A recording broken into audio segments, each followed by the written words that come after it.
आज हम आगे के 6 श्लोकों का हिंदी वर्णन सुनेंगे।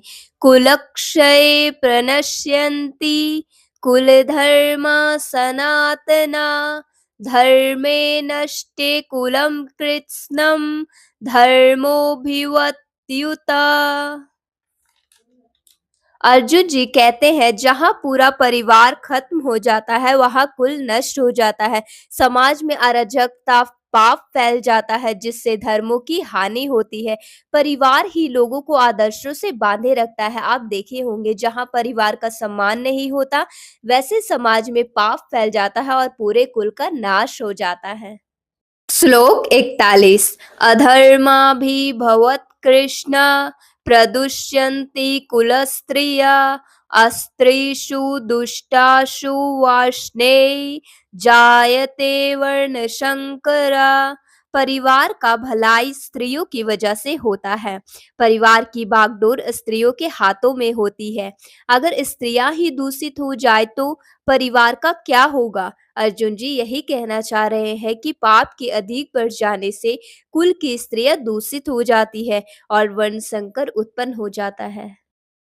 श्लोक 42 संकरो नरकायैव कुलग्नानां कुलस्य च पतन्ति पितृहेशानां लुप्तपिण्डोदकाक्रिया। वर्ण संकर का यहाँ पर मतलब है वर्ण या समाज के मर्यादाओं को सम्मान ना देते हुए गलत तरीके से या गलत वर्णों के मेल से जो संतान उत्पन्न होता है वो सब कुछ खत्म कर देता है। इसलिए समाज के नियम बड़े सोच समझकर बनाए गए होते हैं और इतने वर्षों से चले आ रहे नियम का बिना सोचे समझे नहीं तोड़ना चाहिए। अर्जुन जी इसी का वर्णन कर रहे हैं। हे कृष्ण, वर्ण संकर कुल घातियों को और कुल को नरक में ही ले जाने के लिए होता है। लिप्त जल और पिंडा वाली क्रिया को अर्थात श्राद्ध और तर्पण से वंचित इनके पितर लोग भी अधोगति को प्राप्त होते हैं। श्लोक 43 दोषैरेते कुलघ्नानां वर्णसंकरकारकै उत्साधन्ते जातिधर्मा कुलधर्माश्च शाश्वता। वर्ण संकर के कारकों से कुल धर्म नष्ट हो जाता है और जाति धर्म का भी नाश हो जाता है। जब समाज अपने कर्तव्यों का पालन नहीं करता, सामाजिक नियमों को नजरअंदाज कर अपने तरीके से चलता है तो समाज धीरे धीरे नष्ट होता चला जाता है और कुल धर्म का भी नाश हो जाता है। इन नियमों का पालन करना महत्वपूर्ण है, तभी समाज का कल्याण होगा।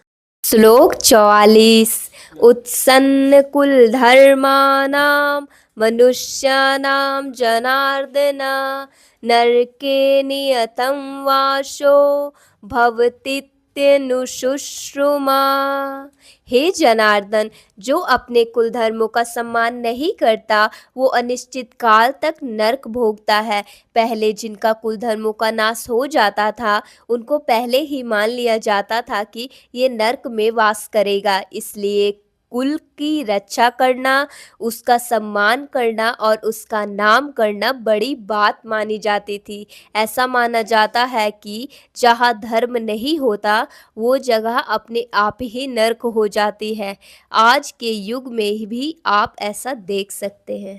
श्लोक 45 अहोवत महत् पापम कर्तुं व्यवस्थिता वयं यद्रज्य सुखलोभेन हन्तुं स्वजनमुद्धता। अर्जुन जी खुद को ही दोष दे रहे हैं। अर्जुन जी शोक करते हुए कहते हैं कि हम लोग बुद्धिमान होते हुए भी राज्य के लोभ लालच में आकर स्वजनों को मारने के लिए तैयार हो गए हैं। दुर्योधन जैसा भी हो, उसके फैसले जैसे भी रहे हो, पर अर्जुन जी की सेना तो समझदार है। बेवकूफ़ों की गलती तो माफ़ कर दी जाती है पर बुद्धिमान से काफ़ी आशाएं रखी जाती है। तो हमारे लिए ऐसा करना क्या सही रहेगा? अर्जुन जी को ये सब गलत लग रहा था। आज के श्लोकों का हिंदी वर्णन यहीं पे समाप्त होता है। आगे के श्लोकों का हिंदी वर्णन सुनने के लिए हमारे चैनल से जुड़े, हमारे वीडियो को लाइक शेयर और कमेंट करें, हमारे चैनल को सब्सक्राइब करें। राधे राधे।